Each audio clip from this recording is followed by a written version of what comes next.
Hello, it's my fellow comic book collectors. It's Alan, the Comic Collector Geek, and I'm at the Ottawa Comic Con with Chris Risdon, Jee Riz Comics. Jee Riz. I like this guy. This guy is so cool. So I bring him like my naughty books, and then I get naughty books from him. It's just a trading of shared passions and interests. We basically collect the same stuff, I think. Yeah, I mean, it's hearing about your Warren collection is just something I dream of. Yeah. And also to have something so phenomenal and feel so indifferent that it's tucked away where nobody gets to appreciate it. Yeah. Well, I gotta hide it. but yeah. So quickly, how's the con going for you, first of all? It's really good. Last year in total, it felt like the market was really soft. Niagara Falls, Toronto to Ottawa, Montreal, Toronto. This year, across the board, numbers are up. And not just me, like other vendors in other cities. There's a bounce back. And Ottawa is normally, the ceiling feels kind of low for me, but this year I've already exceeded that ceiling. So I think it's a mix of guests. It's a refreshing new appetite. I noticed just the experience of walking around, there's a lot more foot traffic. A lot more people coming, I think. Last year was crazy busy, but that was all attributed to the Hobbits. Yes. There were a lot of people here for the Hobbits. Yeah. Traffic might feel like it's not at that level, but there's no Hobbits. So people are here for a bunch of other reasons. And actually, one thing I've noticed is if looking around, you see people are fairly young. Yes. It's not like old people like us. Young, female. Yeah, a lot of women actually, And across the board. But do you find that they're here for the anime or are they here for the comics? I've noticed the demographic shifting in terms of young female coming to the booth. Mm-hmm. Now, I can't speak to others, but I try to encourage it. So, if a young female is coming to the booth and she wants to buy something, is this for you? Are you buying it with your own money? You're trying to have that dialogue and you're trying to understand. And then, I'll discount it so that they have more money so they can go buy more comics. So You want to get them in the hobby, right? Got to get them added. You don't need any more middle-aged white men in the hobby. Yeah, there's just enough of us, But when I see a girl in Toronto buying a Ms. Marvel book because she sees herself in it, and that's what I'm actually experiencing when people say I want to see myself in something. You feel, I guess you feel good about it because you understand what people talk about, and so it shifts the way I kind of approach my stock levels too. There are people that don't want superhero; they want sex or Archie or Sonic or video games or Ms. Marvel. So you have to have that.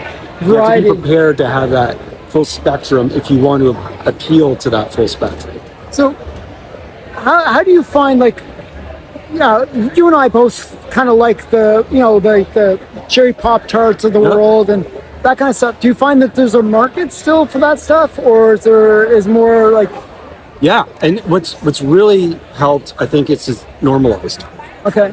Early on, I would have a box that would say adults only. And it would be sort of hidden under the thing or something. And I realized as a vendor, if I'm making it seem like it's shameful, then the buyer's going to feel a little bit nervous about buying that. Right. But now that I normalize it, look, this is the stuff that sells. And, if you like Adam Hughes, or and you like Penthouse Comics, where Adam Hughes cut his teeth, then it's okay to put it up so people can like it. Why was that more taboo than say some Vigil stuff? Some Vigil where it's so grotesquely violent. I know. But that was okay. Over the top. Yeah. So I mean, whatever people like, there's something for, and let's just let them appreciate it. Yeah. That's cool. And so, what do you find are the biggest sellers right now? What's the comic that everyone asks? Oh, do you have this? Oh, that's easy. It's Absolute Batman. The new DC line, Absolute Batman, Absolute Wonder Woman, Absolute Superman. I think they did a good job. It's a huge home run for DC because they ran it parallel instead of cutting off. So it's their version of the Ultimate Universe, but even more different, I think. Well, they're completely different stories, Oh, absolutely. But they put A-team creators on it. And I think they flipped it on its head, which you had to do if you were going to tell people you were doing something different. And it worked. Yeah, and you were going to say Sonic the Hedgehog is big too? Sonic is always going to be big. This time around, they did a series where it was the Justice League and Sonic. Okay, that's a weird, weird mix. So that's sold out everywhere. Oh, wow. And they did reprints, and each reprint was like Sonic dressed in a Flash costume. The next reprint was one of the Sonic characters as Superman. Okay. The next one is as Cyborg, and those have been crazy popular. That's similar to what Marvel did with Disney stuff, right? Yes. Yeah. Yep. I think that works. I think people really love those little crossovers. What I learned also was no one was buying the Superman Sonic one.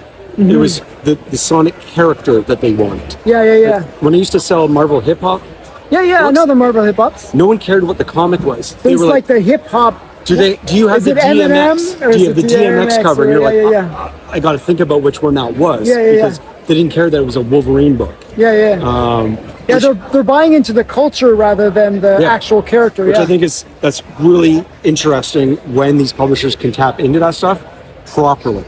I'm terrible at this holding the camera thing. Yeah, you need one of those long sticks. I need a long stick or longer arms. Speaking of sex stuff. What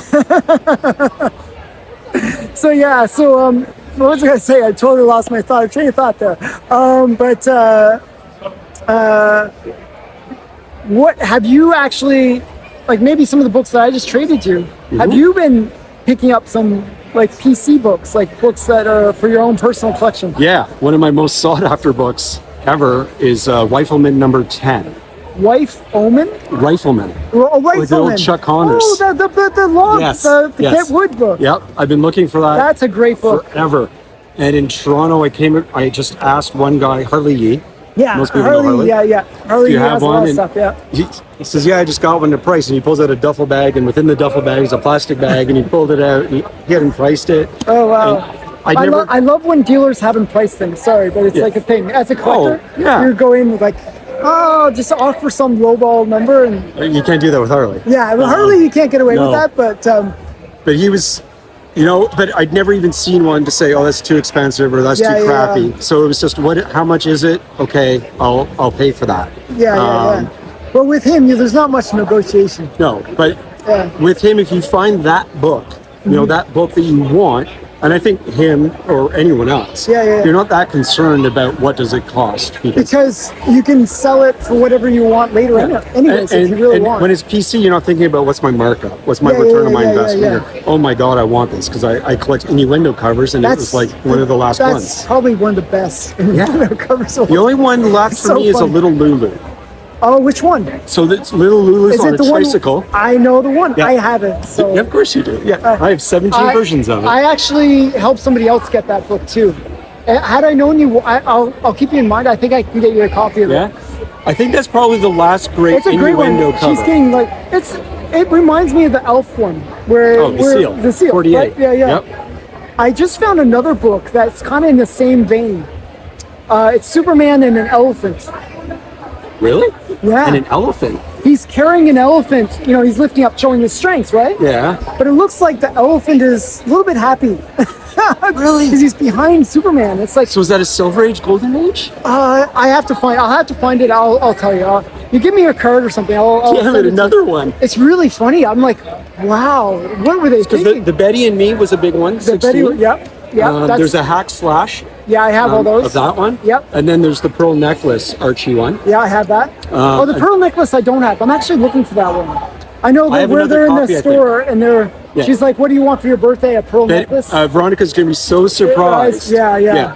Because you got her a Frisbee. Yeah, he got her a Frisbee, and Betty says, she's expecting a pearl necklace. Yeah, that's what I have like a mid-grade spare copy, I think. Okay, I might get that from you. I might get that. We'll do something. It's at home, but I definitely would be interested in that. Yeah, those were the big ones for me. And do you have the tossed salad one?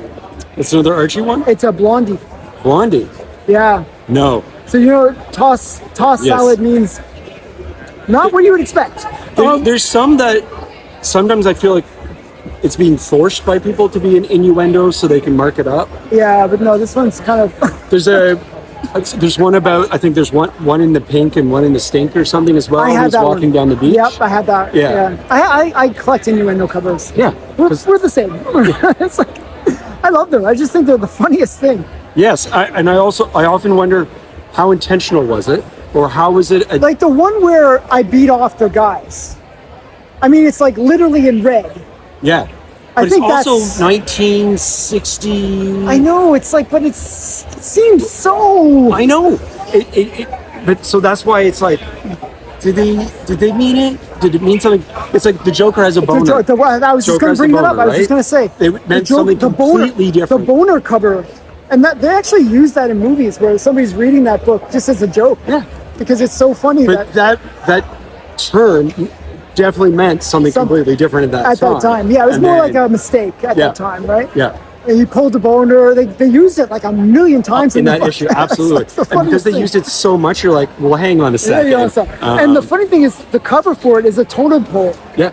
So in a Batman collection we just got, my buddy got that one. Oh wow. Yeah. I have it as well. So it had all the slabbed first Silver Age appearances of the villains. So I kept all those. Wow. Which makes it really tough to be a collector and a vendor. Yeah, I know. How do you get rid of those things? Because I'd have so much more return on investment if I had them up on the wall. Yeah, I'm like, no, I want these because they're all right there at one time. I know, that's really cool. I was able to upgrade my first Poison Ivy. So do you find that, like, that's the other advantage of doing these shows, you find people are coming up, like I did, and say, hey, I have this collection of books, and...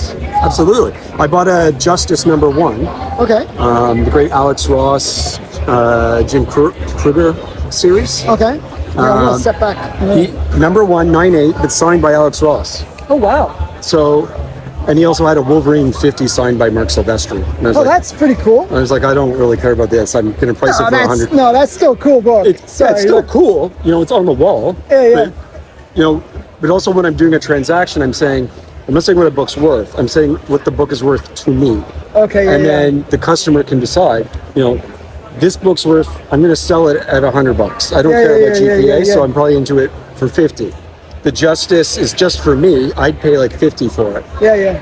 But then he wasn't sure about that. I said, but hang on, let me check. So he called up GPA. I'm like, oh crap, this book 9/8 is worth 200, not even a sig. Oh, okay. So I was like, I'm not looking to screw you, so I'll pay more even if it's for me. So. Yeah, absolutely. I got the Rifleman, the 129. The Rifleman is a really good one. That's such a fun book. And the guy I bought the SM 129 from came back the next day. He's like, oh, I have that in a 6. I was going to bring it. Oh, man. But he'll be at Fan Expo next year, so I can do an upgrade and then sell the row. Yeah. That's what I do. Like, That's what we do. That's what we do. I want to get more books, and this is my way of getting more books. It's like, look, there are a lot of vendors that say, oh, I'm still a collector, and I do this, and a lot of them are full of crap. It's a really great line.